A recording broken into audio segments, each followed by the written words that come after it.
नमस्कार, आप देख रहे हैं फुटकर न्यूज़। मैं हूं आपके साथ निधि विनोदिया और आज हमारे साथ उत्तर प्रदेश आम आदमी पार्टी के आरटीआई सेल के अध्यक्ष जयशंकर पांडे जी हैं। आइए बात करते हैं उनसे। सर, आपका बहुत बहुत धन्यवाद हमारे चैनल में बात करने के लिए। आपको आपका आभार और आपके दर्शकों का मैं आभारी हूँ कि आपने फुटकर न्यूज़ चैनल में हमें समय दिया। सर, मैं आपसे ये पूछना चाहूँगी कि आम आदमी पार्टी का पंचायत और जिला पंचायत चुनाव का जो रिजल्ट रहा, उसे देख के क्या लगता है कि विधानसभा चुनाव में किस प्रकार का रिजल्ट दे पाएगी, अच्छा कर पाएगी काम? पहले तो मैं जिला पंचायत चुनाव, ग्राम पंचायत और बीडीसी में जीते हुए उत्तर प्रदेश के सभी साथियों को मैं बधाई और शुभकामनाएं दे रहा हूं निधि जी। और आपने कहा कि उत्साहित, बहुत बड़ा उत्साह है। आप ये समझ लीजिए, रिकॉर्ड जो हैं, आंकड़े बता रहे थे, जो रिकॉर्ड है हमारे यहाँ 40 लाख से ऊपर इस प्रदेश की, उत्तर प्रदेश की जनता ने हमें आशीर्वाद दिया और उस जनता को मैं हाथ जोड़कर अभिनंदन करता हूँ, वंदन करता हूँ। इन 40 लाख से ऊपर के जनता का आशीर्वाद लेकर हम विधानसभा चुनाव में पूरे 403 सीट पर लड़ने जा रहे हैं और जनता आशीर्वाद देगी। आप ये समझ लीजिए, गली में, मोहल्ले में, हर जगह जहां हम नहीं पहुंच पाए हैं वहां भी चर्चा हो रही है आम आदमी पार्टी की। तो कहीं ना कहीं हम, हमारे लोग, हमारे साथी, और सबसे बड़ी बात मैं बता दूं, माननीय मुख्यमंत्री जी के नेतृत्व को और उत्तर प्रदेश का जो नेतृत्व है, जिनको हम आदर्श मानते हैं, हमारे मार्गदर्शक हैं आदरणीय सांसद जी बड़े भाई श्री संजय सिंह, जिनके नेतृत्व में पूरा यूपी काम कर रहा है, उस नेतृत्व को लोगों ने स्वीकार किया है। सर, एक चीज़ और पूछना चाहूँगी कि इतना कोरोना काल जो रहा उसमें किस तरह से आम आदमी पार्टी ने मदद करी। और सर, एक चीज़ और ये भी पूछना चाहूँगी कि इतनी जो कालाबाजारी हुई, चाहे वो ऑक्सीजन सिलेंडर की हुई, चाहे वो ऑक्सीजन कॉन्सेंट्रेटर की हुई या फिर लकड़ियों की हुई, सर जो कालाबाजारी हुई उसके बारे में आपको क्या कहना चाहेंगे?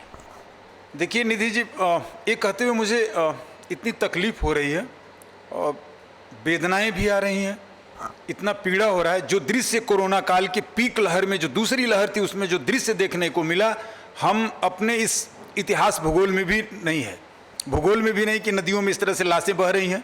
और इतिहास नहीं कह रहा है कि एक शासक इतना निरंकुश हो जाएगा कि अपनी जनता को मरने पर छोड़ देगा, हालचाल नहीं पूछेगा।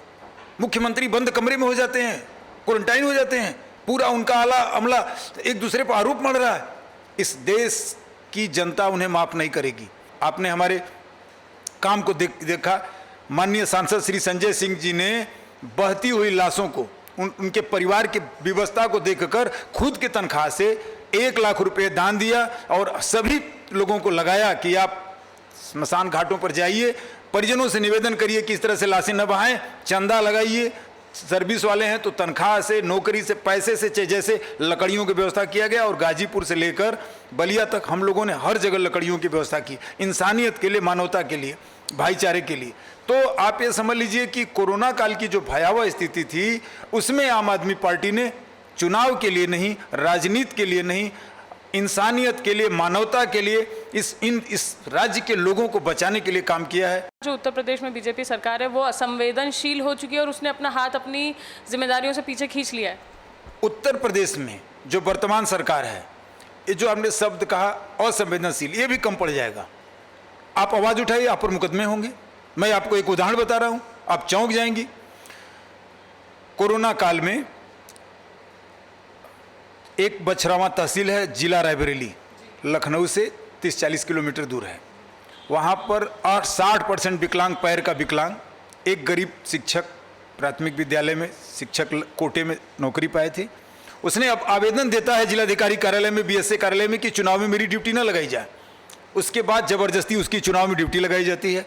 चुनाव की ड्यूटी के बाद वो निवेदन करता है, प्रमाण है हमारे पास, प्रूफ है, आपको दिखाएंगे। वो कहता है कि हमारी चुनाव मतगणना में ड्यूटी ना लगाई जाए। जबरदस्ती उसकी मतगणना में ड्यूटी लगाई जाती है, दोनों पैर के विकलांग का।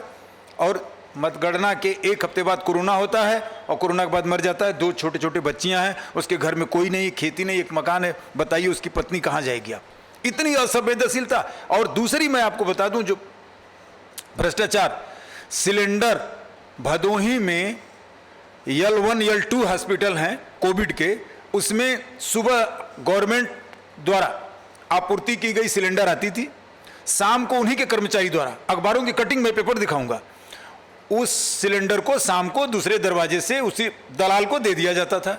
और दलाल दिन में फिर उसी सिलेंडर को ब्लैक में बेचता था। अखबारों में खबर आई, रिपोर्ट आया, दलाल पकड़ा गया, बंद हुआ, लेकिन उसके कर्मचारी आज तक सस्पेंड नहीं हुए, उसको केस को दबा दिया गया। संवेदनशीलता की असंवेदनशीलता की स्थिति थी कि नदियों में लाशें बह रही थी, भयावह स्थिति। हमारे पास वीडियो अखबार की कटिंग है, और कुत्ते नोच रहे थे। और उसके बाद क्या कहा जाए, पहली बार जब लाशें मिली तो क्या कहा गया, बिहार से बहकर आई है, फेंक दी गई है। जब गढ़मुक्तेश्वर से लेकर प्रयागराज तक बनारस में जब लाशें मिली, तब इन्होंने लॉजिक क्या देना शुरू किया, लोग नहीं मान रहे हैं, लोगों को क्या, पहले हमारी परंपरा थी, अखबारों के माध्यम से सरकार अपना संदेश देती है, क्या दे रही है, बड़े बड़े विद्वान लेख लिख रहे हैं, वर्तमान सरकार के थिंक टैंक लोग क्या लेख लिख रहे हैं, ये तो सनातन धर्म की परंपरा थी, लाशों को दफनाना। कमाल है सर, सनातन धर्म में तो लाशों को दफनाने की कोई परंपरा ही नहीं। हम तो चारों वेद है, 4 वेद जो है, 4 वेद है, 108 उपनिषद है, 18 पुराण है। मैं तो कहीं नहीं सुना। कुछ ऋषि होते थे जो जल समाधि लेते थे, वो भी कहीं वेदों में नहीं है। अगर वेदों की बात करें, मैं भी ब्राह्मण हूं, मैं वेद को पढ़ा हूं, दावे के साथ कहता हूं, वेदों में कहीं नहीं लिखा है। देखिए निधि जी, अगर कहा जाए ये दोषारोपण नहीं है, हमारी जिम्मेदारी है। आप सड़क पर चलती हैं, कोई भी चलता है, कोई गिर जाता है, हम जात मजहब नहीं पूछते, दौड़कर उठाते हैं। आप अचानक इस देश के, इस राज्य के आप नागरिक हैं, एक कर्तव्य है, और आप संविधान की शपथ लेकर इस देश की, इस राज्य के मुखिया हैं। आप शपथ लेते हैं कि हम एक एक व्यक्ति की रक्षा करेंगे। सिलेंडर ब्लैक मार्केटिंग हुआ, दवाइयां महंगे दामों पे बिकी गई। और आपको मैं बता दूं कि हॉस्पिटल में जो निजी हॉस्पिटल थे, जो प्राइवेट हॉस्पिटल थे, उनको लगाम क्यों नहीं इन्होंने लगाया। स्टार्ट होता था 2 लाख से 10-10 लाख रुपए जमा करा लिए गए। लोग बदहवास गिरते थे, गहना बंधक रखते थे, पैसा कर्जा लेते थे, हॉस्पिटल में पैसा जमा कराते थे। 15 दिन, 1 महीने बाद, 1 महीने तो बहुत दूर हुआ, 3 दिन 4 दिन बाद डेड बॉडी लेकर जाते थे। तो इतनी असंवेदनशीलता भारतीय इतिहास में, या 1948 के बाद, या जब संविधान हमारा लागू हुआ, तब से लेकर आज तक इतनी गैर जिम्मेदार सरकार मैंने जीवन में नहीं देखा।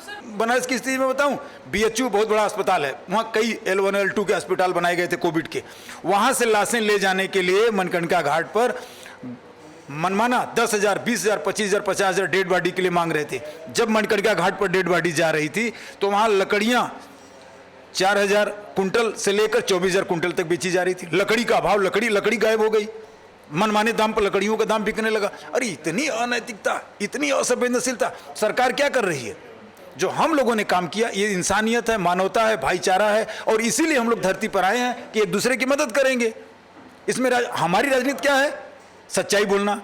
हमारी राजनीति क्या है, ईमानदारी करना। हमारी राजनीति क्या है, लोगों की मदद करना। हमारी राजनीति क्या है, महिलाओं की सुरक्षा की बात करना। कि बीजेपी करने नहीं दे रही है। वो राजनीति कहाँ करते हैं, वो तो भ्रष्ट नीति करते हैं, कूटनीति करते हैं, लड़ाते हैं, लड़ाते हैं। हम राजनीति करते हैं असली।